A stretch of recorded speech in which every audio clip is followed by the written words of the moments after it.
Okay, kita ada Atika, Anis, Liana. Campur kita, saya campurkan aja ni. Kita 4 ke ada kita 5 ke, siapa yang free je lah. Okay. Dania, Farisha, Nur Maisara pun ada. Okay. Aibi Irfan, ada wakil kaum Adam, Luji Ali. Okay, so kita mulakan So, Assalamualaikum warahmatullahi wabarakatuh dan salam sejahtera. Okay, untuk hari ini kita akan belajar tentang bagaimana nak menulis jawapan kebat sejarah. Ikut teknik sebenar. Apa yang saya nak kongsikan ni memang awak perlu aplikasikan dalam penulisan jawapan kebat sejarah dalam SPM lah. Okay, so ini paparannya. Okay, bagaimana nak menulis jawapan kebat sejarah? Okay, apa yang awak perlu buat? Langkah awal ialah awak kena baca soalan dengan teliti. Baca soalan dengan teliti, jangan terburu-burulah.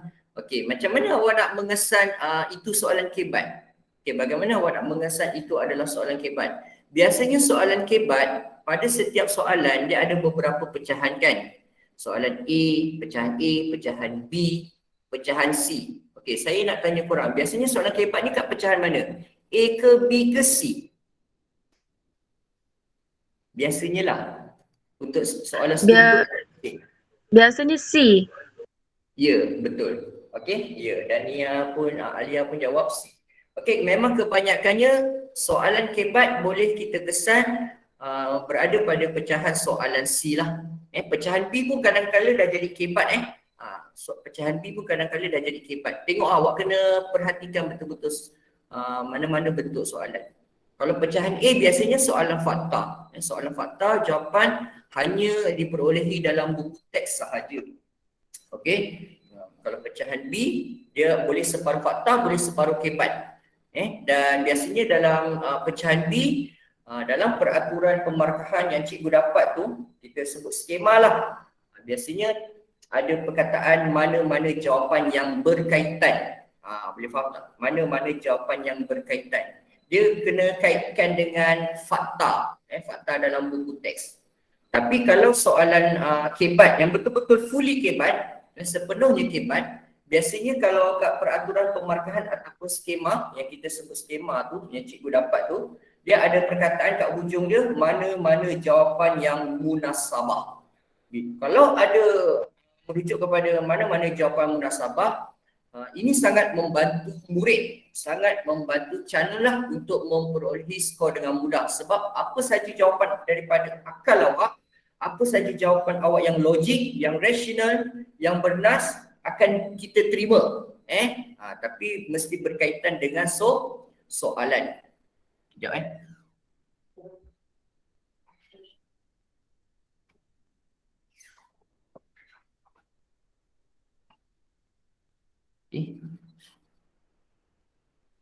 Okay, sorry. Anak saya nak kacau. Okay, kemudian kita sambung. Langkah awal baca soalan dengan teliti. Kemudian yang kedua, murid-murid perlu mengenal pasti subjek soalan. Murid-murid perlu mengenal pasti subjek soalan ataupun kita sebut sudut pandangan serta kehendak soalan. Okey, apa itu subjek soalan? Apa itu kehendak soalan? Itu nanti saya akan tunjukkan slide yang lain. Okey, yang kedua mengenal pasti subjek soalan serta kehendak soalan. Yang ketiga, awak perlu keluarkan isi-isi penting. Awak boleh salin kat kertas soalan awak kan, ataupun test pack yang lebih-lebih tu kan. Biasanya cikgu bagi test pack kat awak dalam 3 helai lah biasanya kan. 2 helai atau 3 helai. Okey, kalau tak cukup awak boleh angkat tangan pada pengawas peperiksaan, awak boleh angkat tangan, nanti dia datang bagi lagi kertas helaian tambahan. Okey, tu tak ada masalah lah. Dan awak kalau boleh sediakan satu kertas test pad tu untuk awak conteng. Untuk awak keluarkan isi-isi penting ataupun rangka-rangka jawapan lah sebelum awak nak mulakan jawapan. Okey, itu langkah awal. Langkah seterusnya, Apabila awak nak mulakan menjawab soalan, awak kena mulakan jawapan dengan menyalin frasa awal yang terdapat pada soalan. Ni ada setengah murid tak faham ni. Frasa awal pada soalan tu yang mana? Tak apa, nanti saya akan tunjuk slide seterusnya. Okay, yang kedua, pastikan setiap satu ayat awak, bila awak nak menulis jawapan kebat, setiap satu ayat, satu binaan ayat mesti ada subjek. Kalau bahasa Melayu kita sebut subjek dan predikat kan. Tapi biasa dalam satu binaan ayat ni biasa predikat memang kita ada, tapi subjek tu biasa murid tak letak. Okey, tapi untuk sejarah ni tolong utamakan letak subjek dalam setiap satu ayat. Kalau awak tak letak subjek dalam satu binaan ayat, ayat awak dianggap tergantung tau. Ayat awak akan tergantung, ayat awak itu tidak lengkap. Bila satu binaan ayat awak tu tergantung ataupun tidak lengkap, nanti tak ada markah. Okey, nanti cikgu takkan anggap itu sebagai jawapan lengkap lah. So tak ada markah, dan kalau bernasib baik awak dapat separuh markah lah. Kalau bernasib baik dapat separuh. Kalau tak bernasib baik memang tak dapat markah. Sebab maksud dia tidak sampai. Okey, tu nanti saya akan tunjukkan, dedahkan. Dan yang ketiga, ketika beralih ke satu isi lain, awak dah bagi satu jawapan, isi kan, point. Contohnya ada soalan berkenaan dengan undang-undang kan. Awak jawab, pertama, undang-undang itu dapat mengawal sikap jahat manusia. Lepas tu awak nak bagi idea yang kedua. Contohnya idea kedua, undang-undang dapat mengawal disiplin rakyat.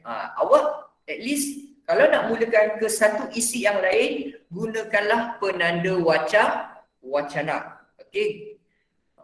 Ketika beralih ke isi lain, digalakkan menggunakan tanda wacana. Seperti selain itu, seterusnya, di samping itu, tambahan pula, macam itulah.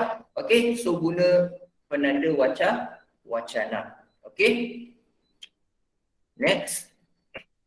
Okey, ini contoh soalan kebat. Okey, ini kita bagi contoh soalan kebat lah.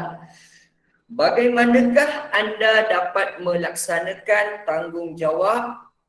Sekejap ada orang masuk Korang beritahu saya kan, kadang-kadang saya tak perasan. Ada yang perlu saya admit. Okey. Yang baru masuk ni dah terlepas dah apa yang saya cerita tadi ni. Okey. Tu tak apa, nanti slide PowerPoint ni saya kongsikan supaya mereka dapat tonton yang awal tu. Okey, ini awal-awal lah Okey, ni patut kita masuk sini. Okey, ini contoh soalan. Okey, contoh soalan kebat, bagaimanakah anda dapat melaksanakan tanggungjawab bagi merealisasikan hasrat pembinaan negara dan bangsa Malaysia yang bersatu dan maju? Tanda soal. Okey, ini contoh soalan kebat Soalan kebat ni boleh umum lah. Kalau kita tengok soalan ni, pembinaan negara bangsa ni topik apa sebenarnya Ingat lagi tak bab berapa, tingkatan berapa? Ingat tak korang? Bab 1 kot. Ya, bab 1 tingkatan berapa? Tingkatan 4. Ya, bab 1 tingkatan 4. Topik warisan negara bangsa kan. So ada topik pembinaan negara dan bangsa. Ciri-ciri negara bangsa tu kan awak belajar kan. Okey, kemudian kalau kita lihat subjek soalan, awak kena baca dengan teliti. Yang pertama kan, mula yang macam ni. Pertama, baca soalan dengan teliti. Kedua, kenal pasti subjek soalan. Sudut pandangan tu, maksud sudut pandangan ni, soalan tu dia bertanyakan kepada siapa sebenarnya. Dia nak tujukan kepada siapa, nak tanya kepada siapa. Okey, kemudian kita kenal, perlu kenal pasti kehendak soalan. Okey, kemudian subjek soalan. Kalau kita baca soalan ini penuh, subjek soalannya adalah anda. Bagaimanakah anda? Maksudnya dia tanya awak tau. Soalan ni tanya awak. Dia nak minta awak sendiri bagi jawapan itu. Okey, dia tak tanya pemimpin, kan? Dia tak tanya pemimpin, dia tak tanya negara, dia tak tanya masyarakat. Tapi sudut pandangan itu dia tanya awak tau. So, ketika menulis jawapan, murid perlu menggunakan saya. Faham tak? bagaimana anda dapat melaksanakan tanggungjawab? So, dia nak awak bagi jawapan awak sendiri. Tanggungjawab awak macam mana? Okey, kita tengok kehendak soalan pula apa dia. Kehendak soalan sebenarnya soalan ni ditanyakan tanggungjawab anda untuk membina negara bangsa Malaysia yang bersatu dan maju. Okey? Itu sebenarnya dia nak tanggungjawab. Dia nak awak jawab apa tanggungjawab awak dalam membina negara bangsa Malaysia yang bersatu dan maju. Soalan dia merujuk kepada cara-cara lah. Okey? Kalau kita dah dapat kenal pasti subjek soalan dan kita dah tahu kehendak soalan, barulah awak cari isi-isi penting. Okey? Macam ni akan contoh kan? Bagaimanakah anda? Okey, contohlah kalau saya ubah kat sini kan. Bagaimanakah seseorang pemimpin? Saya ubah kat sini. Bagaimanakah seseorang pemimpin dapat melaksanakan tanggungjawab bagi merealisasikan hasrat pembinaan negara dan bangsa Malaysia yang bersatu. So, kalau awak nak mulakan jawapan, kan subjek soalannya awak dah tak boleh guna saya lah. Awak dah kena guna pemimpin. Macam itulah. Okey, sebagai pemimpin dalam membina negara dan bangsa Malaysia yang bersatu, hendaklah macam tu. Okey, awak kena kenal pasti subjek. Biasa murid dia tak dapat kesan subjek, dia pakai jawab saja. Dia tanya pemimpin tapi awak jawab saya.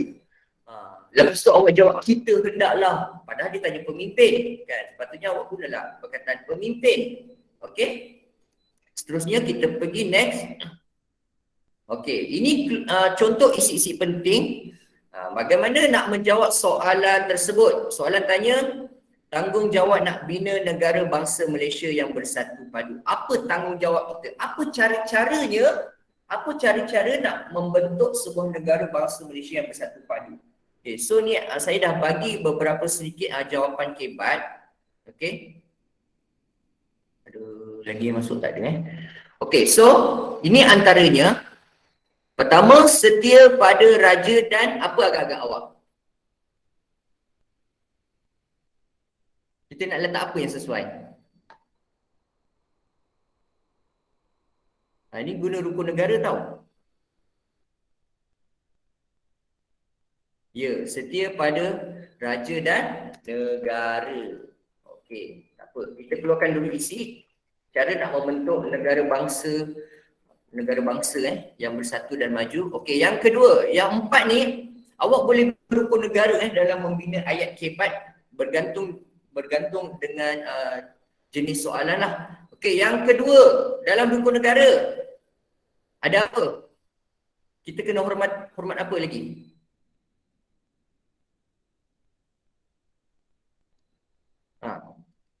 Menghormati apa? Agak-agak dalam rukun negara ada apa yang kita perlu sebut?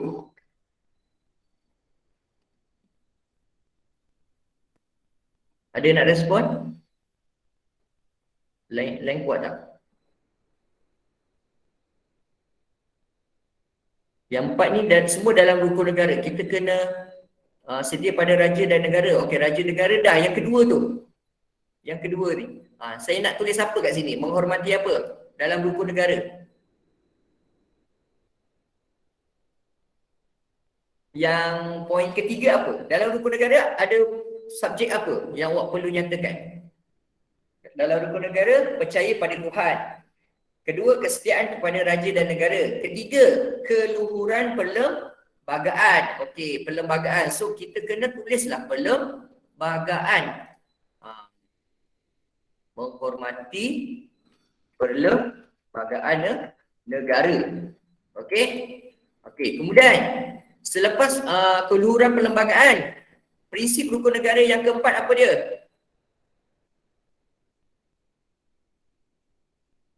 Undang-undang. Ya, betul. Undang-undang.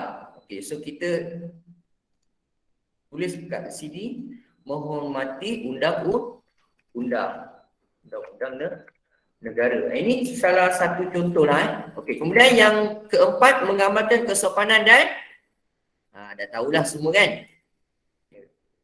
kesusilaan. Kesusilaan. Okey.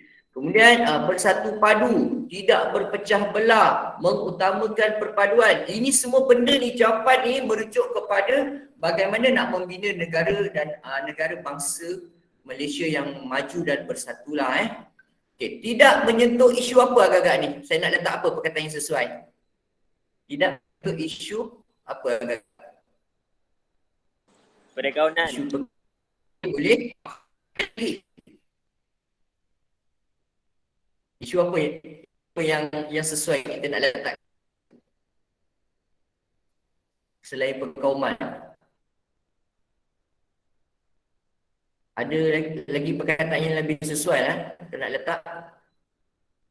Isu sensitif awak kena letak sensitif perkataan kat situ.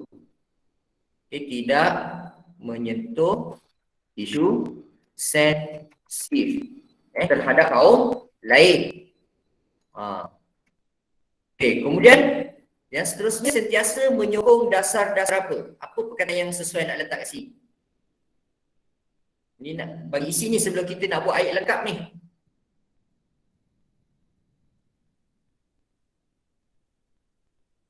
Apa agak-agak?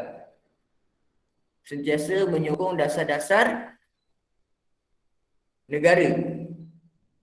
Dasar-dasar negara bolehlah, tapi lebih sesuai dasar-dasar kerajaan boleh juga dasar-dasar negara. Okey, sentiasa menyokong dasar-dasar kerajaan.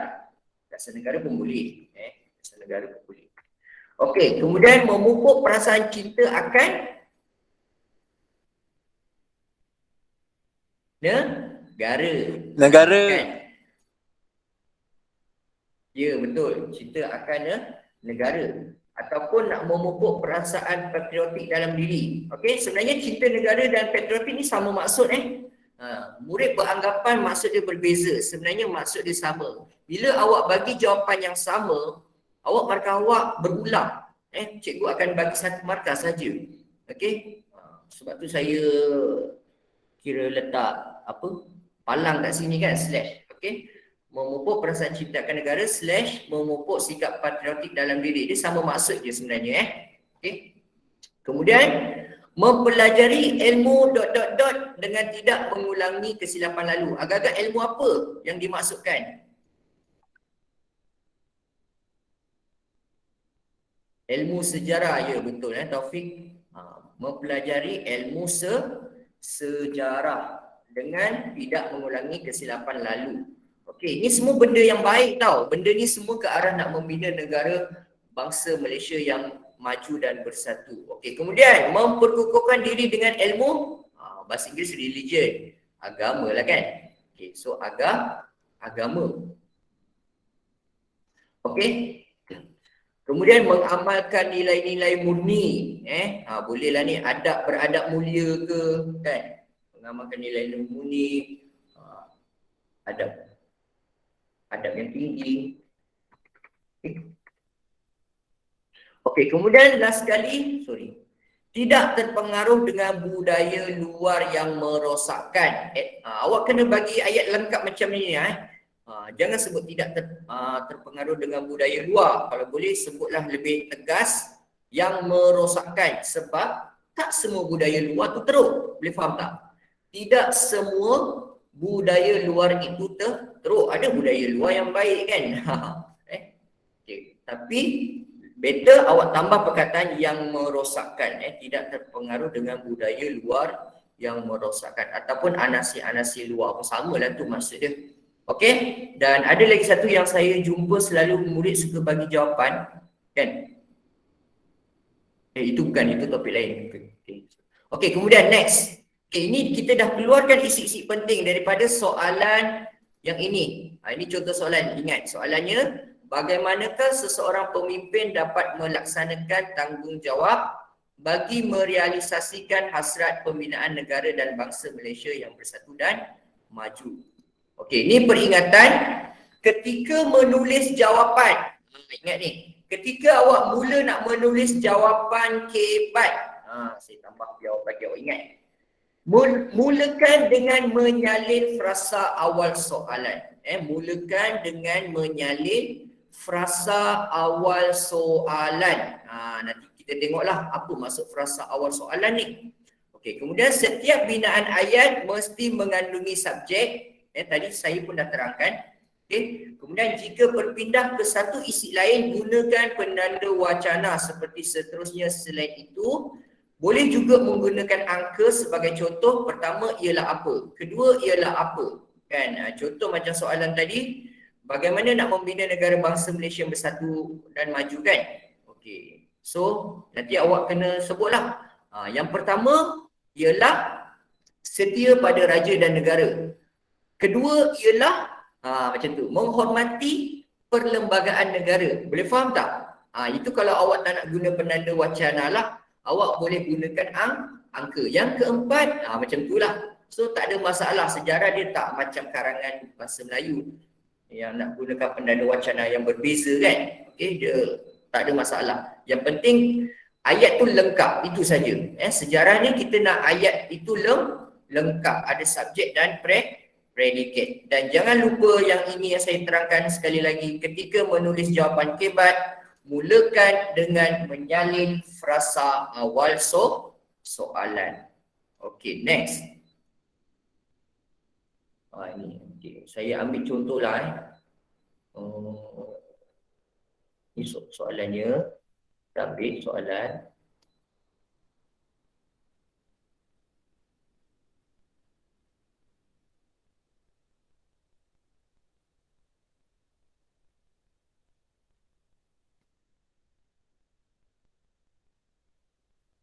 Okey. So kita dah kenal pasti subjek soalan. Okey, ni bagaimana seseorang pemimpin kan? Okey, kalau seorang pemimpin, subjek soalan ni adalah pemimpin. Yang ini adalah subjek soalan.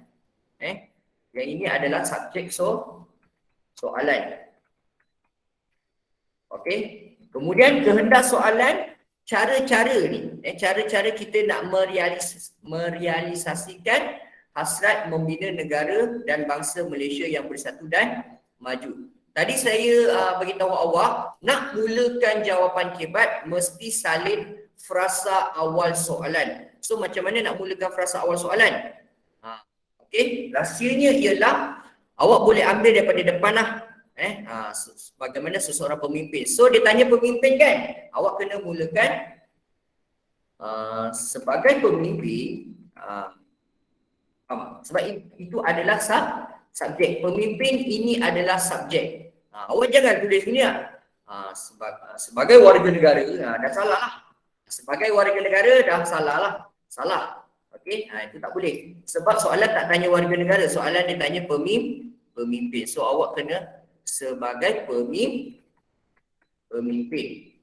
Tapi kalau kita ubah kat sini, kita ubah bagaimanakah seseorang warga negara lah, kita ambil warga negara lah. Warga negara, kita tak nak pemimpin. Bagaimana seseorang warga negara Malaysia dapat melaksanakan tanggungjawab bagi merealisasikan hasrat pembinaan negara dan bangsa Malaysia yang bersatu dan maju. Okey, kita nak soalan tu direct tanya bagaimana seseorang warga negara lah. So, nak mulakan awak kena guna subjek warga negara lah. Sebagai warga negara Malaysia. Okey, dalam membina negara dan bangsa Malaysia yang bersatu dan maju ialah apa? Ingat tak jawapan pertama apa tadi? Jawapan pertama kita, kalau kita dah keluarkan isi tadi, setia pada raja dan negara. Okey, so tambah je lah, masuk je lah kat sini. Ialah setia pada raja dan negara. Titik. Okey. So ini dah awak dah membina satu ayat lengkap. Okey, dah membina satu ayat lengkap. Okey. Agak awal lah dalam satu ayat ni dapat berapa markah sebenarnya?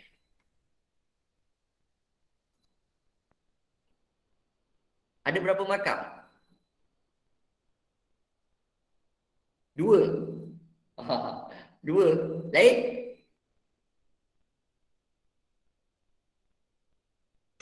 Satu cikgu. Satu je lah dia satu je. Okay. Dia satu markah je, setia pada raja dan negara. Okey. Dia merujuk kepada satu kelompok saja Dia satu markah saja dan ayat ini dianggap lengkap kerana apa? Kerana sudah ada subjek. Kalau awak tengok subjek dia kat mana? Okey, subjeknya ialah ni warga negara Malaysia ni. Okey. Ini subjek dia. Sebagai warga negara Malaysia. So awak dah ada subjek lah. Okey. Kemudian nak berpindah ke isi yang lain. Selain itu ialah ayat yang kedua apa dia? Ayat yang kedua. Jawapan yang kedua. Ingat lagi tak? Yang inilah menghormati perlembagaan negara. Selain itu ialah menghormati perlembagaan negara. Okey, ayat ini dianggap lengkap. Okey, sorry. Ayat ini dianggap lengkap kerana apa? Kerana ada subjek. Subjeknya ialah ini, negara ni. Nampak tak? Kalau awak tulis menghormati perlembagaan saja, tak ada negara, dianggap macam kurang lengkap sebenarnya. Binaan ayat awak itu kurang lengkap. Kalau perlembagaan ni banyak. Perlembagaan ni apa? Perlembagaan ni banyak. Perlembagaan Persatuan Sejarah, Perlembagaan Persatuan Ibu Bapa dan Guru, PIBG, Perlembagaan Amerika. So ayat itu sebenarnya dianggap tergantung. Walaupun kemungkinan memang cikgu akan bagi, tapi saya nak bagi awak kefahaman apa yang dimaksudkan ayat lengkap yang mengandungi subjek. Awak kena nyatakanlah terus. Selain itu ialah menghormati perlembagaan negara. Ataupun awak nak tulis perlembagaan Malaysia pun boleh. Kan? Perlembagaan Malaysia boleh, perlembagaan negara boleh. Ada kalau awak dah belajar buku teks tingkatan 5, kebanyakannya mereka gunakan istilah perlembagaan persekutuan kan. Kalau murid tingkatan 4 dia tak biasa perkataan persekutuan. Tapi nanti bila dah masuk sejarah tingkatan 5, kalau perlembagaan tu biasanya disebut perlembagaan persekutuan. Itu sama lah tu maksud dia. Perlembagaan persekutuan, perlembagaan negara, perlembagaan Malaysia. Tapi kita ambil yang ayat yang biasa kita sebut lah. Kita ambil ayat yang mudah kita sebut, iaitu menghormati perlembagaan negara.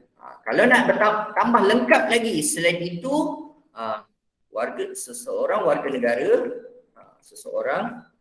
negara perlu kan.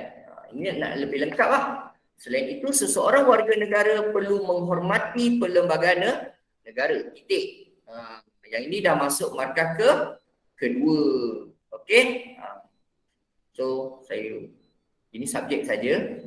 Yang ini adalah isi kan. Setia pada raja dan negara. Isi yang pertama. Isi yang kedua, selain itu seseorang warga negara perlu menghormati perlembagaan negara. Menghormati perlembagaan negara.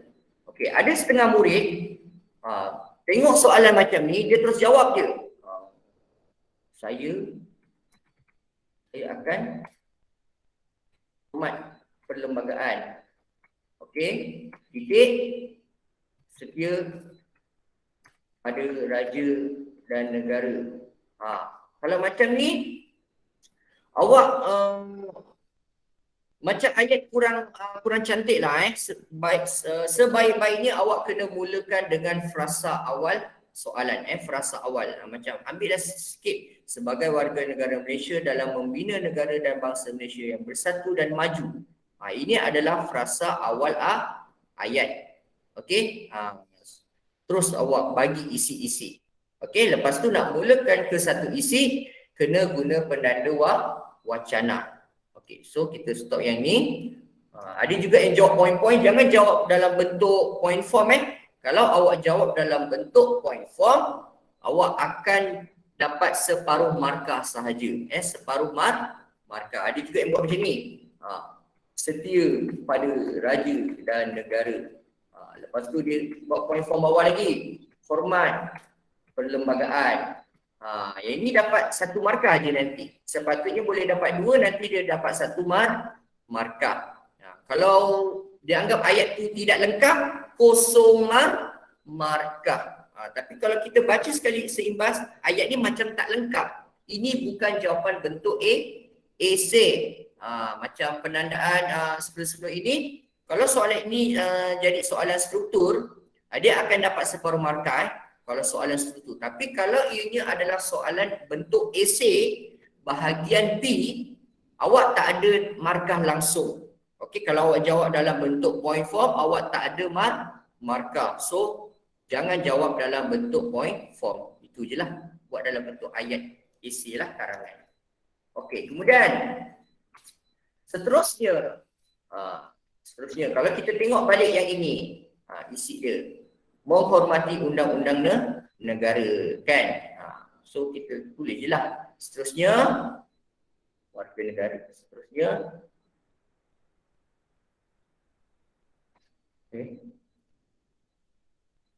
seseorang warga negara perlu menghormati undang-undang.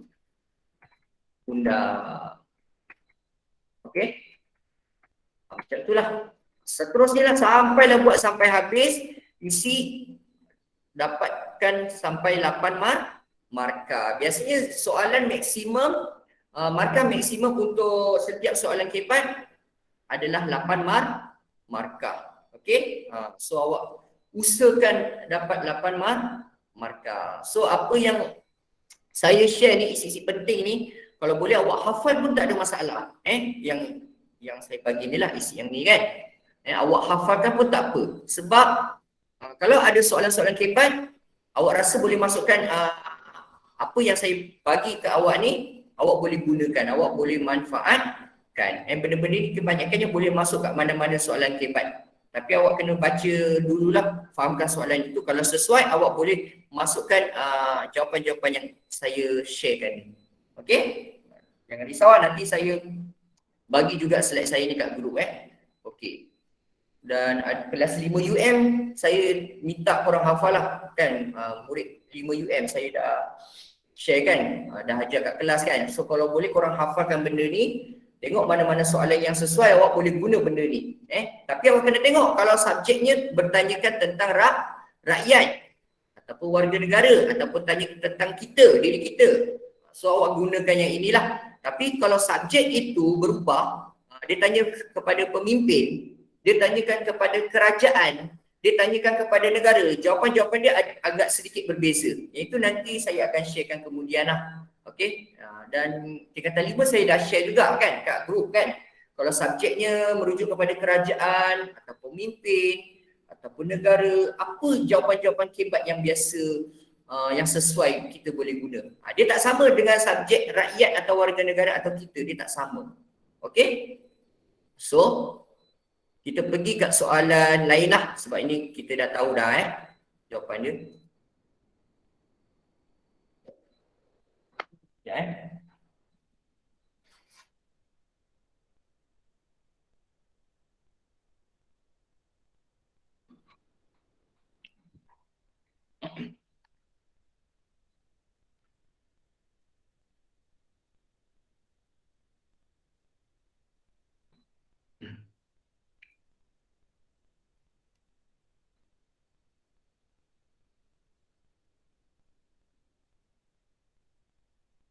Ini contoh soalan yang lain. Okey, contoh soalan yang lain.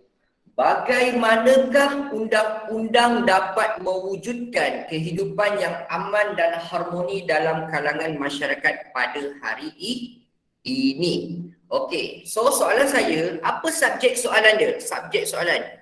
Ada yang nak respon tak? Apakah subjek soalan dan apakah kehendak soalan? Subjek di masyarakat. Okey, subjek soalan masyarakat. Okey, tapi dia merujuk kepada apa tu? Okey, subjek soalan tu dia nak direct kepada masyarakat, tapi subjek soalan yang ditanya, perkara yang ditanya tu apa dia? Perkara yang ditanya.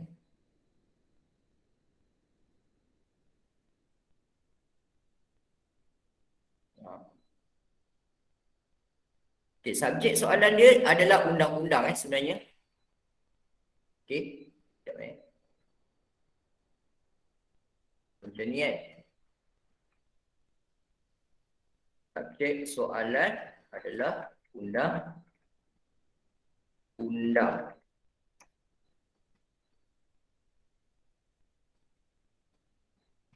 Okay, undang-undang yang untuk masyarakat itu sebenarnya undang-undang untuk masyarakat. Okey, kalau kehendak soalan tahu tak? Apa kehendak soalan?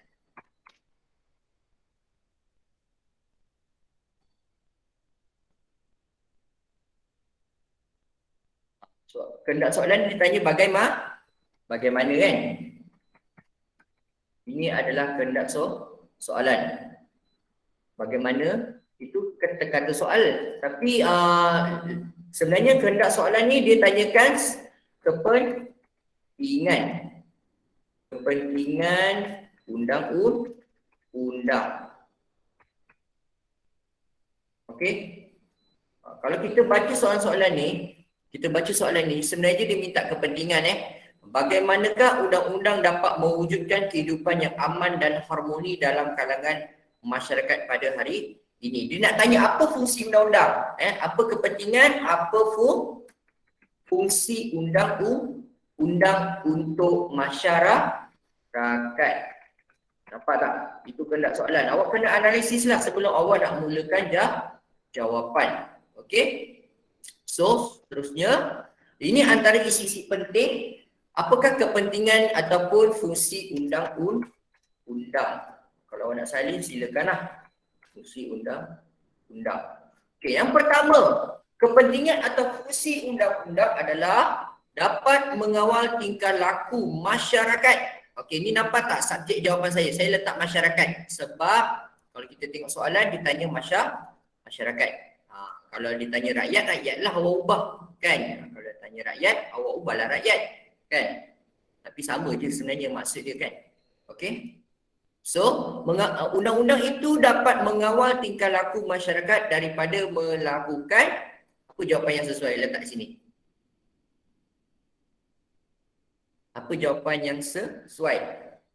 Ada yang nak respon? Undang-undang dapat mengawal tingkah laku masyarakat daripada melakukan apa? Jenayah. Okey, boleh melakukan jenayah. Ataupun kejahatan. Okey? Kejahatan, kezaliman, apa-apalah yang sama maksud dengannya. Okey, yang kedua, menakutkan masyarakat berbuat jahat dengan mengenakan apa? Ini kepentingan fungsi undang-undang, dapat menakutkan. Keyword dia ni. Ini keyword tau, menakutkan. Ini dapat mengawal tingkah laku. Ini keyword dia. Okey, menakutkan masyarakat berbuat jahat dengan mengenakan apa? Ya, Irfan. Atika untuk Atika tadi yang jenayah. Irfan jawab hukuman. Okey, betul. Menakutkan masyarakat berbuat jahat dengan mengenakan hukuman. Okey, hukuman. Okey, itu fungsi undang-undang. Okey, yang ketiga, kepentingan fungsi undang-undang iaitu memastikan keselamatan. Keselamatan apa ni? Ingat lagi tak subjek dia apa? Atika ada sebut masyarakat kan? So, menjamin keselamatan masyarakat. Memastikan keselamatan masyarakat terjamin. Kalau kita tengok soalan memang ditanya untuk kalangan masyarakat lah. Untuk kalangan masyarakat. Okey. Kemudian yang keempat, membentuk disiplin. Ini pun fungsi undang-undang saya dah bagi je. Okey, bentuk disiplin, keselamatan. Okey, kemudian yang seterusnya, membentuk negara yang aman dan apa? Aman dan apa? Aman dan damai. Damai. Anda yakin aman dan damai? Sejahtera. Okey. Lagi-lagi harmoni. Lagi? Saya suka jawapan Atika Alia. Saya rasa saya dah ajar dah Ini teknik khas tau. Macam mana awak nak dapat markah free? Dapat markah free. Okey, saya tunjukkan. Kalau ada soalan-soalan ataupun jawapan-jawapan kebat awak nak menyebut saja jawapan membentuk negara yang aman dan damai, aman dan sejahtera. Awak jangan guna yang tu Kalau boleh guna perkataan aman dan makmur. Atika ada kongsikan. Okey, saya pun dah share kat grup. Sebenarnya korang terlupa, tak perasan, mungkin tak baca kan. Kalau korang alert kat grup apa yang saya kongsikan, korang akan ingat benda ni. Okey, so kalau awak nak memberi jawapan kebat, nak menulis jawapan membentuk negara aman dan damai, kalau boleh jangan aman damai lah. Tak nak. Sebab bila awak tulis aman dan damai, contoh awak tulis kat sini, membentuk negara yang aman dan damai, ataupun kita kat sini masyarakat lah sebab soalan tu tanya masyarakat kan. Okay, membentuk masyarakat yang aman dan damai. Kita tak nak aman damai lah sebab nanti kat sini awak hanya dapat satu markah saja, rugi. Awak hanya dapat satu markah. So kita tukar aman dan makmur. Nampak? Aman dan makmur. Kalau kat sini awak dapat 2 markah. Oh ingat kalau awak tulis membentuk masyarakat yang aman dan makmur, awak dapat 2 markah. Kat mana cikgu boleh dapat 2 markah cikgu? Okey, Kak. Markah yang pertama awak dapat markah keaman. Okey, awak akan dapat markah keaman. Dan makmur awak dapat markah yang berbeza. Okey, sebab makmur dan aman adalah maksud yang berbeza. Ingat aman dengan makmur adalah maksud yang berbeza. So jangan gunakan damai ke sejahtera, tak payah, rugi satu markah aja. So awak guna aman dan makmur. Makmur ni membawa maksud kesejahteraan ekonomi. Ingat makmur tu membawa maksud kesejahteraan ekonomi. Okey. So ingat lepas ni kalau nak pilih aman damai, biasakan latih diri guna perkataan aman dan makmur. Okey, kemudian yang kelima kepentingan fungsi undang-undang dapat melicinkan, atau setengah murid dia tulis melancarkan. Apa agak-agak letak kat sini? Kepentingan fungsi undang-undang.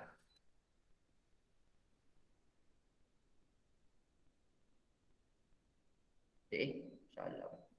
Ya, melicinkan pentadbiran. Okey, terima kasih Atika. Melicinkan pentadbiran negara. Okey, kemudian seterusnya menentukan hala tuju pemerintahan negara. Menentukan hala tuju pemerintahan. Okey, ini jarang murid bagilah. Ini jarang biasa murid bagi. Okey, tapi ini pun salah satu tulisan kecil sikit. Okey, menentukan hala tuju pemerintahan negara. Tapi kita boleh terima jawapan ni Okey, yang ke berapa dah ketujuh membentuk politik negara. Apa yang sesuai, perkataan yang sesuai kita gunakan kalau politik ni? Apa jawapan yang sesuai nak letak sebelum perkataan politik? Membentuk kepentingan undang-undang untuk politik, apa dia? Apa kepentingan undang-undang untuk politik? Ada cadangan jawapan? Saya tahu tapi saya tak naklah saya. Kalau boleh kurang try. Apa yang sesuai? Membentuk apa?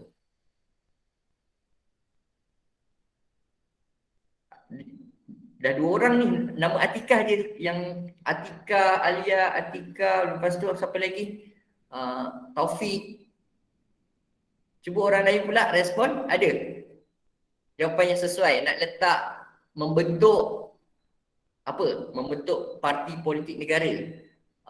Parti politik macam kurang sesuai. Kita yang lebih sesuai adalah okey, jawapan Aimi Irfan. Okey, kestabilan membentuk kestabilan politik negara. Itu jawapan yang sesuai lah kita boleh ambil. Kepentingan dan fungsi undang-undang dapat membentuk kestabilan politik negara. Okey. Kemudian kepentingan dan fungsi undang-undang seterusnya meyakinkan para pelabur asing. Ini keyword ni. Undang-undang tu penting dapat meyakinkan para pelabur asing untuk melabur modal ke negara kita.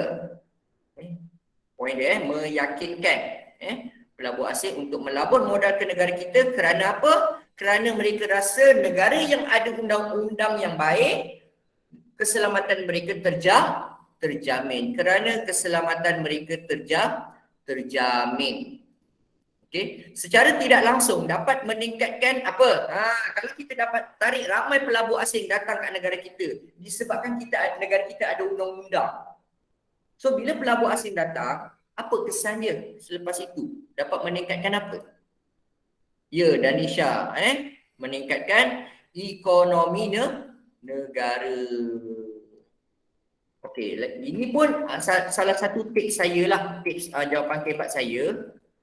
Kalau awak nak memberi jawapan tentang meningkatkan ekonomi ke apa kan, jawapan kebat awak nak menjurus kepada meningkatkan ekonomi, awak mesti kaitkan sekali dengan penarikan pelabur asing.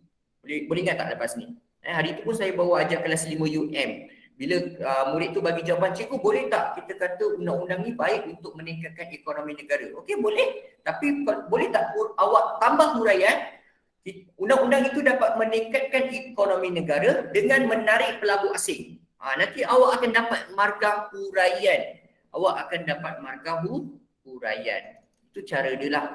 Kalau boleh jangan bagi jawapan pendek-pendek lah. Meningkatkan ekonomi negara. Selain itu membentuk kestabilan politik. Selain itu membentuk disiplin. Kalau boleh setiap satu isi yang awak bagi, kalau awak boleh kembangkan, sila kembangkan. Nanti lebih mudah awak memperolehi markah dengan cepat. Okey? So itu cara dia lah. Okey, so contoh jawapan. Okay, kalau kita tengok soalan.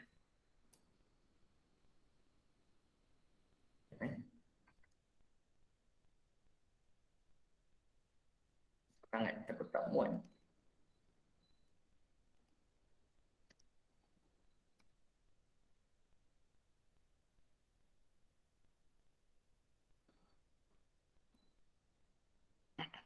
Okey, bagaimanakah undang-undang dapat mewujudkan kehidupan yang aman dan harmoni dalam kalangan masyarakat pada hari ini? Okey, so macam mana nak mulakan ayat? Frasa awal soalan, awak kena ambil frasa awal soalan. So mana frasa awal soalan? Ada setengah murid dia tak tahu kan? Kalau awak tak tahu nak menulis frasa awal soalan, awak tinggal buang kata soal je. Awak buang kata soal. Mana kat sini potong. Okey, so caranya undang-undang awak mulakan dengan subjek soalan Awak mulakan dengan subjek soalan.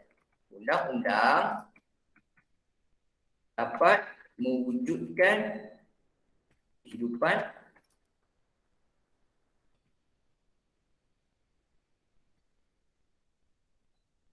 aman dan harmoni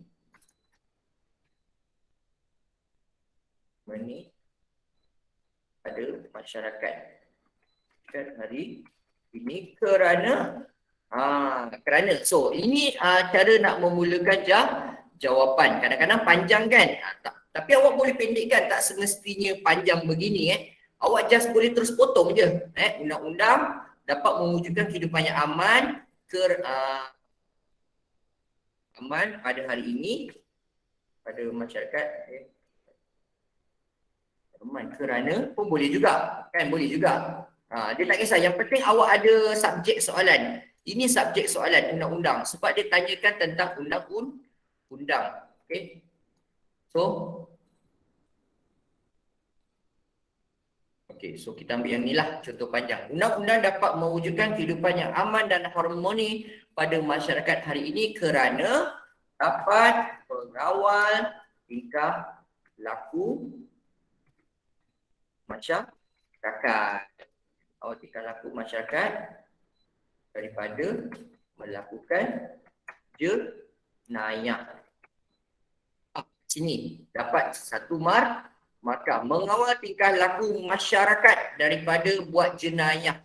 Okey, itu poin pertama. Lepas tu nak pergi ke isi seterusnya, gunalah penanda wacana. Selain itu, undang-undang dapat, selain itu juga dapat terus tak apa, terus sebab awak tak perlu nak salin banyak subjek soalan sebab awak dah mulakan dengan frasa awal ayat kan. Bila awak dah mulakan dengan frasa awal soalan, jadi awak boleh guna penanda wacana je lepas itu. Tak perlu nak ulang balik subjek soalan, setiap subjek tu banyak sangat. Okey? Selain itu juga dapat apa yang sebelumnya tadi. Bukan yang ni. Ini menakutkan. Menakutkan kan. Selain itu juga dapat menakutkan masyarakat daripada melakukan dapat menakutkan masyarakat kerana undang-undang boleh mengenakan hukuman kepada pesalah. Okey, nampak? Okey, keyword yang seterusnya dapat menakutkan. Itu pentingnya undang-undang untuk membentuk masyarakat yang aman dan damai, aman dan harmoni. Menakutkan kerana undang-undang boleh mengenakan hukuman. Okey, saya nak tanya korang, mengenakan hukuman ni dapat markah ke atau tidak? Hukuman tu dapat markah ke tidak? Dapat. Ya, dapat. Hukuman ni dapat markah. Ini markah huraian. Dianggap markah huraian. Okey, kalau kat sini pun ni tadi dapatlah mengawal tingkah laku masyarakat. Dapat. Okey, so macam contoh, kalau contoh awak tulis kat bawah ni contoh selain itu dapat menakut. Selain itu dapat mengawal tingkah laku masyarakat. Okay, kalau awak tulis macam ni je ayat jawapan awak, selain itu dapat mengawal tingkah laku. Tak ada masyarakat. Selain itu undang-undang dapat mengawal tingkah laku. Contoh. Itu undang-undang dapat mengawal tingkah laku. Okey, contohlah ada satu murid yang lain jawab yang ini, calon B lah kan. Selain itu undang-undang dapat mengawal tingkah laku. Yang ni dapat markah ke tidak? Dapat markah ke tidak?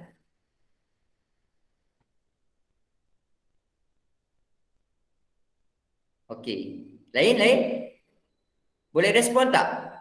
Calon B tu dijawab undang-undang dapat mengawal tingkah laku. Dapat markah atau tidak?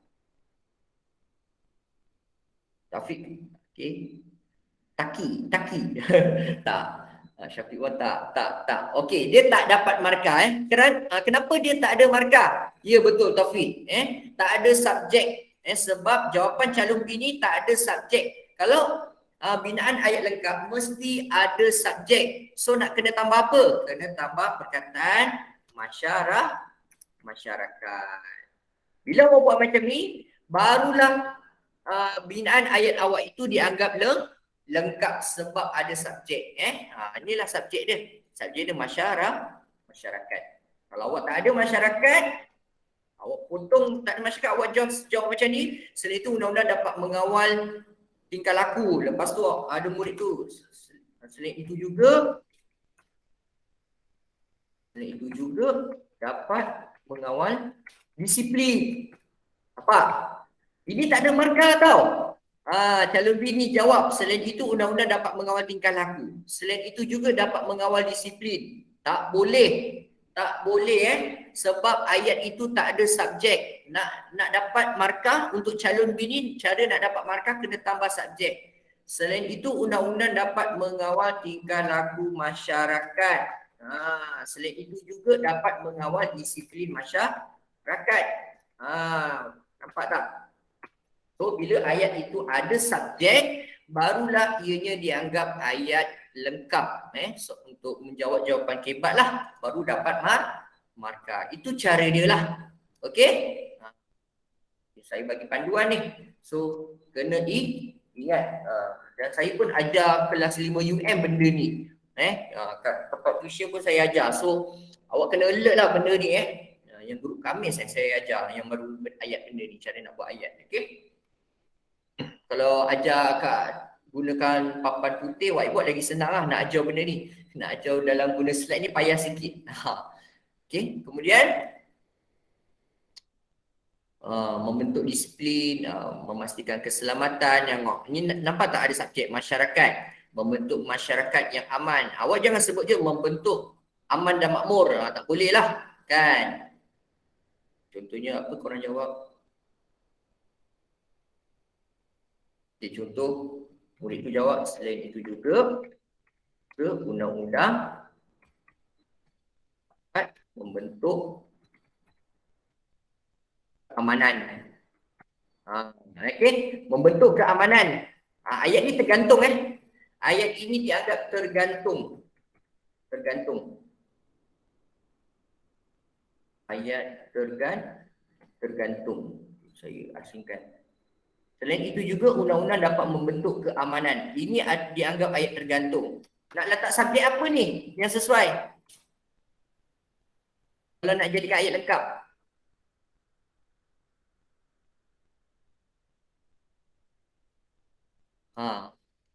Kena letaklah subjek. Dapat membentuk keamanan negara ataupun keamanan dalam kalangan rakyat. Keamanan dalam kalangan rakyat. Barulah ayat itu lengkap, ada subjek. Nampak? Okey, so tak susah sebenarnya Pastikan ingatlah yang saya sebut tadi, tips-tips dia. Okey, tips dia baca soalan dengan teliti, kenal pasti subjek soalan, kehendak soalan, keluarkan isi penting, mulakan jawapan dengan menyalin frasa awal yang terdapat pada soalan. Kemudian pastikan setiap satu ayat mengandungi subjek untuk memastikan ayat tersebut lengkap dan tidak tergantung. Kalau nak beralih ke isi lain, gunakan tanda wacana. Okey, seperti selain itu, seterusnya, apa-apalah perkataan yang lain So tak ada masalah. So itu je cara dia sebenarnya kebat. Tinggal awak saja nak korek isi apa, nak keluarkan isi penting tu. Tapi jangan salah faham soalan lah. Kena fahamkan kehendak soalan betul. Okey. Okey, seterusnya saya nak share sedikit tentang tips-tips penting apa? Untuk merujuk kepada pemimpin ni saya nak share lah. Yang murid tingkat 4 mungkin tak tahu. Saya rasa tak tahu dah share belum dengan murid tingkat 4. Okey. Kalau murid tingkat 5 saya dah banyak share lah. Kalau soalan-soalan kebat, jawapan-jawapan kebat untuk merujuk kepada subjek pemimpin kerajaan. Okey, ni untuk jawapan-jawapan kebat merujuk kepada subjek pemimpin kerajaan dan negara. Okey, so yang pertama, menghormati peraturan antara bangsa, iaitu daripada PBB lah, daripada PBB. PBB tahu tak apa dia PBB?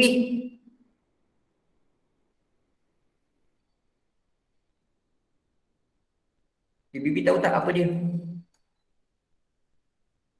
Pertubuhan bangsa-bangsa bersatu, ya betul Okey, so kalau soalan itu bertanyakan tentang peranan pemimpin, peranan kerajaan, peranan negara, awak kena janganlah guna contoh rukun negara. Sebagai pemimpin perlu awak guna yang apa? Mana punya saya salah tekan ni. awak guna isi-isi yang ni kan. So tak kena lah guna tentang menyokong dasar-dasar kerajaan. Contoh, soalan tu tanya tentang pemimpin, tapi tiba-tiba awak nak jawab sebagai pemimpin perlu sokong dasar kerajaan. Tak sesuai lah kan? Kan? So, yang awak kena sesuaikanlah dengan kepimpinan, nilai-nilai kepimpinan. Okay. Kemudian yang kedua, mengadakan hubungan diplomatik dengan negara lain. Nampak tak ada subjek lain? Negara lain ni subjek lain. Negara lain adalah subjek lah lain. Hubungan diplomatik. Yang ni pun ramai murid jawab lah ayat macam ni. Bagi jawapan macam ni. Seseorang pemimpin kalau nak majukan sesebuah negara perlu mengadakan hubungan diplomatik dengan negara lah lain. Lepas tu sebagai pemimpin perlu bekerjasama dengan negara lah lain. Kerjasama dengan negara lain dalam pelbagai bidang. Seperti ilmu teknologi dan sains. Lagi ni ada markah markah contoh tu kat situ.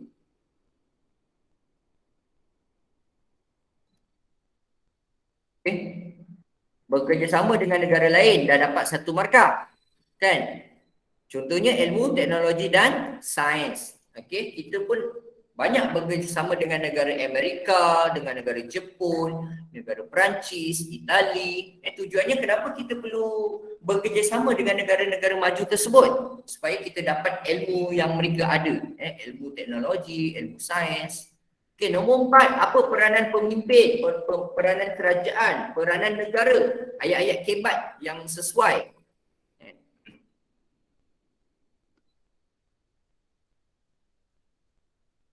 Menarik pelabur asing. Okey. Ini pun boleh ambil. Menarik pelabur asing dan dapat meningkatkan ekonomi negara. Dia nampak ni kat sini dapat berapa markah ni? Satu ayat ni ada berapa markah agak-agak awak?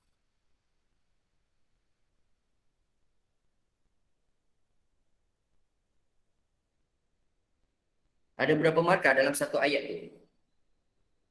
Menarik pelabur asing dan dapat meningkatkan ekonomi negara. Okey, dia ada 2 markah. Menarik pelabur asing 1 markah, meningkatkan ekonomi negara 1 markah yang berbeza. Okey, kemudian merujuk kepada pemimpin lagi, kepada kerajaan, kepada negara yang besar-besar ni, bukan individu bukan individu seperti tadi. Okey, lepas tu kita bagi jawapan ya, mengadakan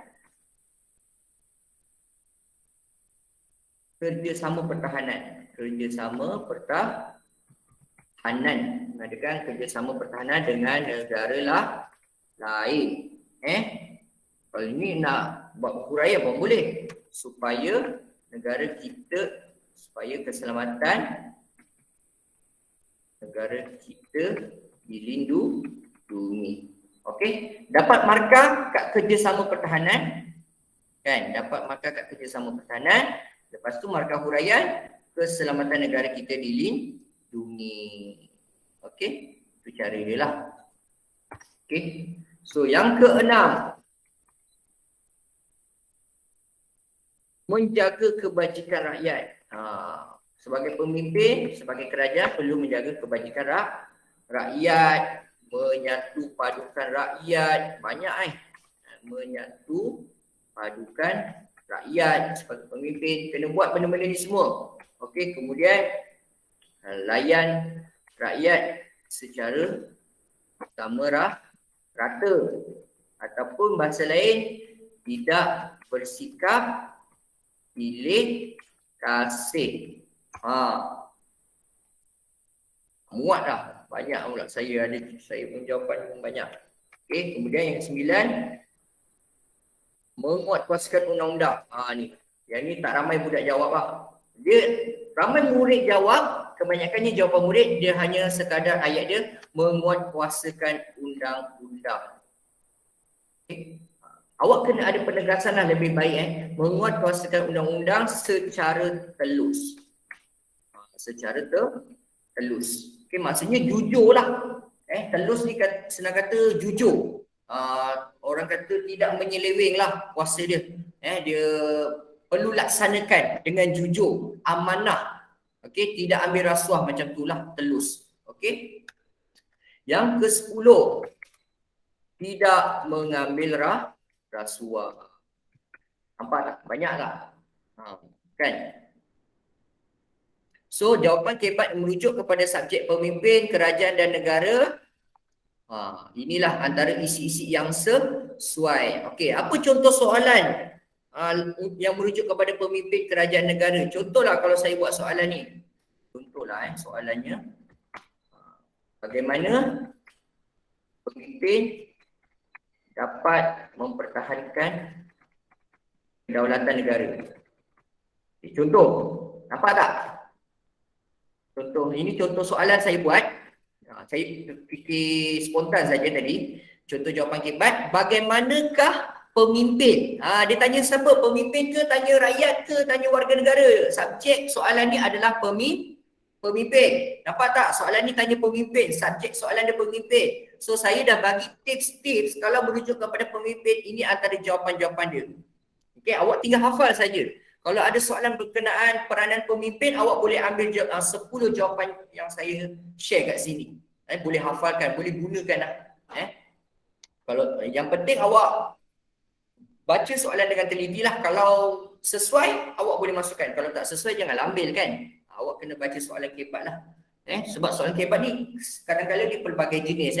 Kadang-kadang dia pelbagai jenis. Tak semua boleh masuk. Tapi macam contoh kalau soalan ni, bagaimana pemimpin dapat mempertahankan kedaulatan negara? Macam mana nak mulakan ayat? Cuba awak bagi tahu saya macam mana nak mulakan ayat?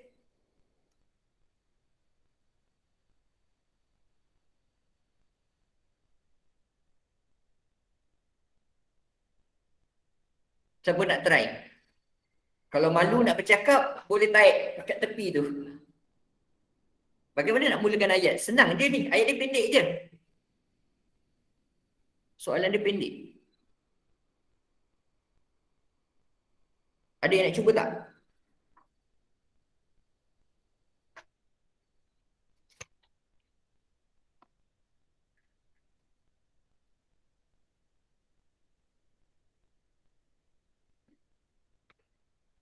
Semua tidur. Okey. Atika, pemimpin dapat mempertahankan negara dengan cara, okey bagus. Atika Azmi, sebagai pemimpin bagi mempertahankan kedaulatan negara ialah dengan, okey boleh. Okey, itu cara ni lah. Tapi saya ambil yang pendek lah contoh Atika. Atika Alia dia jawab, pemimpin dapat mempertahankan negara dengan cara menghormati peraturan antarabangsa iaitu daripada PBB. Dapat markah. Okey, dapat 1 markah ke 2 markah ni? Saya rasa kalau ikutkan dapat 2 markah sebab dia bagi contoh badan antarabangsa yang keluarkan undang-undang tu. Dia boleh dapat 2 markah. 1 markah pertama peraturan antarabangsa, markah kedua yang daripada PBB. Tapi kalau tengoklah kadang-kadang dia tak dapat lah. Kadang-kadang dapat 1 markah sajalah. Keyword dia adalah merujuk kepada menghormati peraturan itu. Okey, itu cara pertama kita nak macam mana nak terus mempertahankan kedaulatan, kita kena hormat peraturan antarabangsa. Bukannya individu soalan dia tak tanya rakyat soalan tanya pemimpin ataupun peranan kerajaan. Okey, yang kedua, selain itu, seorang pemimpin nak mempertahankan kedaulatan negara perlu mengadakan hubungan diplomatik dengan negara lain. Nampak tak? Boleh guna tak jawapan saya? Yang saya bagi tu, tips dia boleh gunakan kan? Kalau soalan tu tanya macam tu. Apa saja subjek tentang pemimpin, subjek tentang negara, subjek tentang kerajaan. Boleh ambil jawapan yang saya share. Okay. Selain itu juga seseorang pemimpin nak mempertahankan kedaulatan negara perlu bekerjasama dengan negara lain. Perlu bekerjasama dengan negara lain dalam pelbagai bidang seperti ilmu, teknologi dan sains. Itu dapat lagi 2 markah. Dapat lagi tambah 2 markah. Bekerjasama dengan negara lain dalam pelbagai bidang ilmu, contohnya kita dapat belajar ilmu sains dan teknologi, dapat lagi banyak markah. Saya rasa walaupun saya senaraikan 10 kat situ, tapi dia lebih daripada 10 markah. Apa yang saya share ni lebih daripada 10 markah. Kalau soalan tu ada 8 markah, awak dah senang-senang dapat full mark saja. Senang-senang awak sudah dapat full mark. Okey. Selain itu juga dalam mempertahankan negara, peranan pemimpin nak mempertahankan negara ialah perlu menarik pelabur asing supaya dapat meningkatkan ekonomi negara. Okey. Saya rasa saya tak perlu baca sampai habis lah. Awak tengok je lah kat situ, nak salin boleh salin, tapi nanti saya pun akan bagi slide juga. So tak ada masalah, awak boleh print saja. Okey, so itu saja cara nak menulis jawapan kebat yang ringkas. Merujuk kepada peranan individu, peranan rakyat, ataupun yang kedua tadi kita ajar soalan kepentingan undang-undang, kan, kepentingan undang-undang kan yang kedua. Yang ketiga, peranan pemimpin kerajaan atau negara. So, ada nak tanya apa-apa tak sebelum itu? Kalau nak tanya, tanya sekarang lah. Kita nak cuti juga kan? Okey, ada nak tanya tak apa-apa? Yang luar daripada topik saya ni pun tak apa, tak ada masalah. Yang luar daripada topik soalan saya ni pun tak ada masalah lah. Yang berkaitan dengan pembelajaran lah, bukan yang peribadi ke apa peribadi. Dekat tempat lain, kena makan dulu. Ada nak tanya apa-apa? Okey, nak tanya apa tu?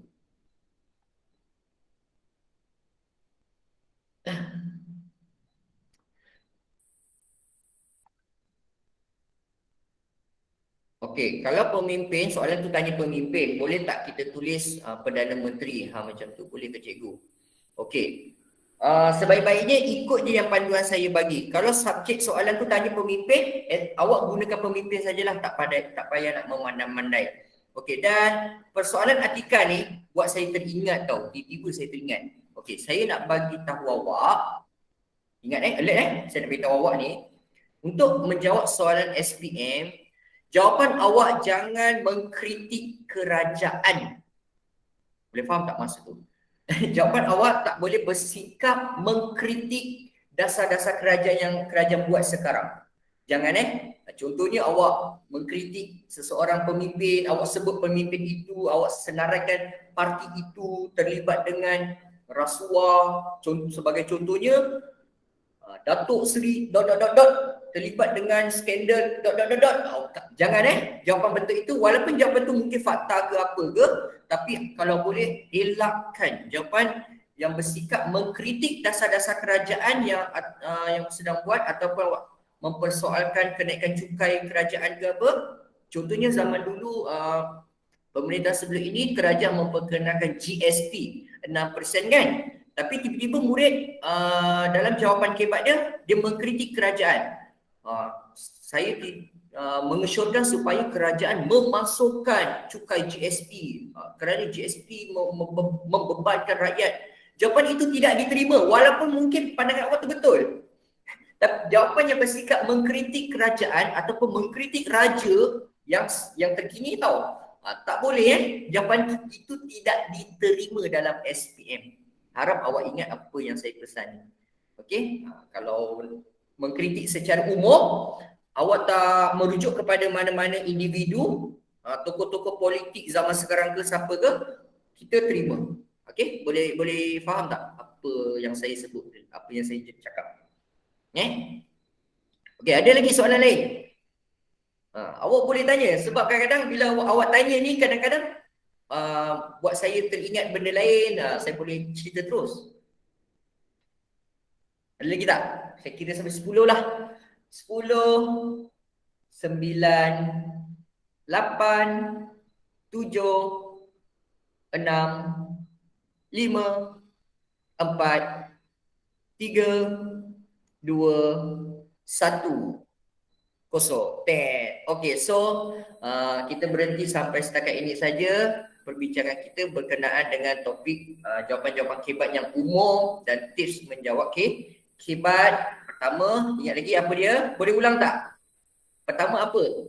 korang kena baca dengan teliti, fahamkan soalan yang betul-betul, pastikan kenal pasti subjek soalan, lepas tu fahamkan kehendak soalan, lepas tu mulakan jawapan dengan frasa awal soalan dan pergi ke isi seterusnya gunakan penanda wacana dan apa lagi gunakan apa dia aku dah lupa dah.